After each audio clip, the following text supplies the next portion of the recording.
If you've been sewing for any length of time, you'll probably have a large collection of scraps on the go, and these can be quite overwhelming, especially when you want to turn them into a quilt. It can be hard to know where to start. I like to manage mine by turning them into a long strip made up of lots of different scraps. Make sure you press any scraps that you're working with to help keep them flat, and then start by trimming a straight edge on one of them. Because we're working with lots of small scraps, we'll need to join them together. When sewn together, this pair will be as wide as my quilting ruler, which is what we're aiming for the finished width of our strip.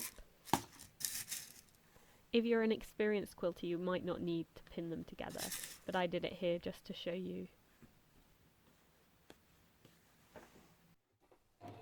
Now we just sew them together with a simple straight stitch. I used the edge of my presser foot as a guide. There's no need to reverse at the beginning or end of the line of stitches.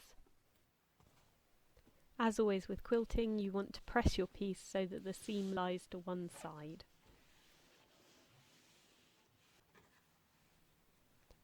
And trim one edge so that we know we have at least one edge that's a nice straight line for sewing to the original piece.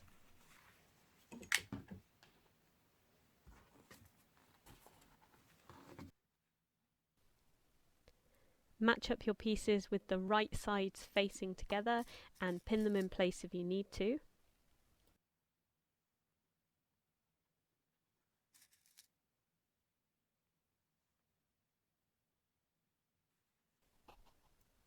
And again, we're just joining them together with a simple straight stitch.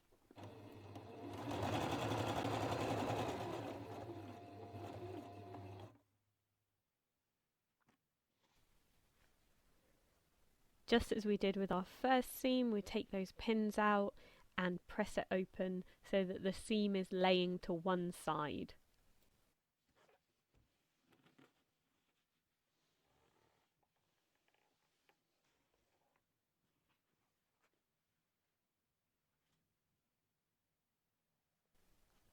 Here's another pair that I've put together.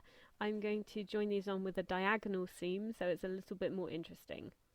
But you can continue on with your straight seams if you like.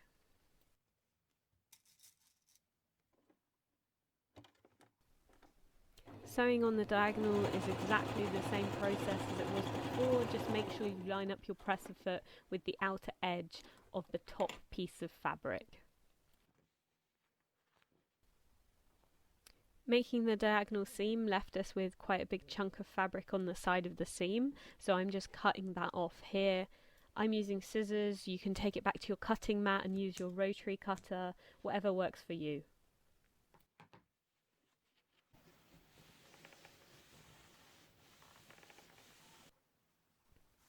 So this is the start of our scrap strip. It's wider than my quilting ruler, which is perfect because that's the template for the overall strip.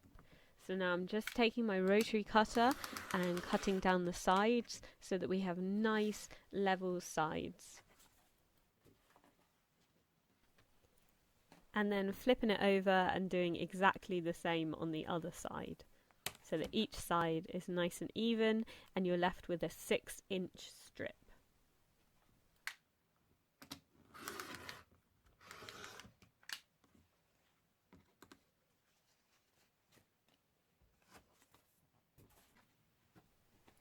Here I've got a couple of pieces I've joined together, but one piece is not quite as wide as the other, so I need to fill in that gap before I sew it to the main piece. So I'm just taking another piece that's on the diagonal and sewing it across this area so that when the seam is pressed open, it'll cover that space.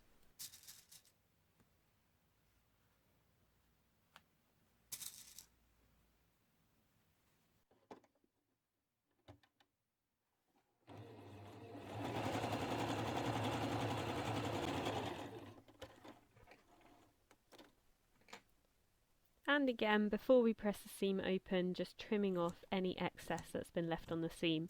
You can save all these extra tiny scraps and make another type of scrap project with them called a crumb quilt, and I'll make a video on that at some point.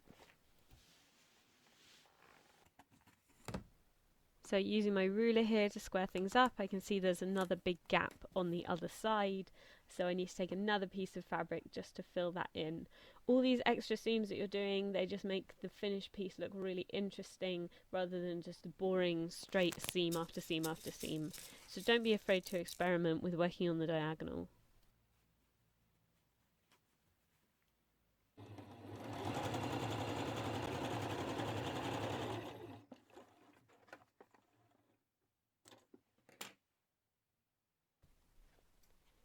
Trim that seam and press open as always.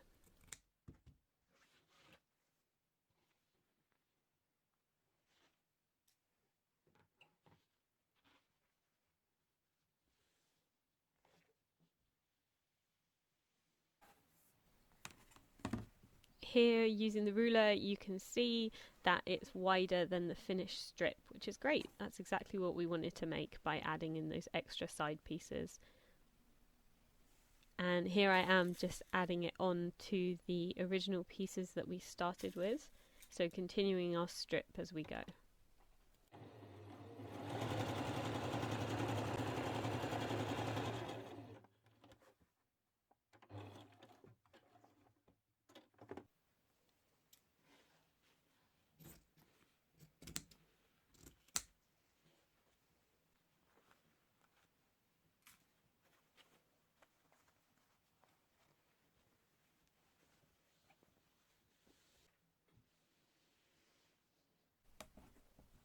So you just want to continue on in the same way, and every so often stop, take out your big ruler and trim down the sides so that they match up with the original 6-inch line.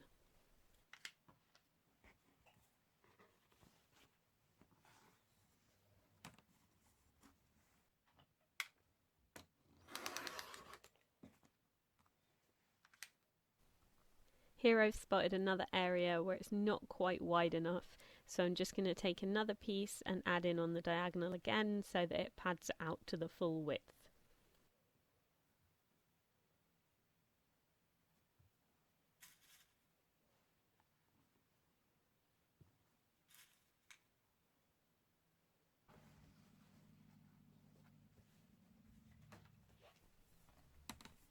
And that piece is fitted in perfectly, so we're back to our full 6 inches and ready to go with the next piece. Here we are with the finished strip. You can see all the different fabrics working together, some of them on their own, some of them in pairs. It's just a really good way to use up all those awkwardly shaped pieces that you're left with after dressmaking or quilting. I like to store mine by rolling them up with the right side together, and it just keeps them in a neat little heap. Unlike this lot, which I still have to tackle.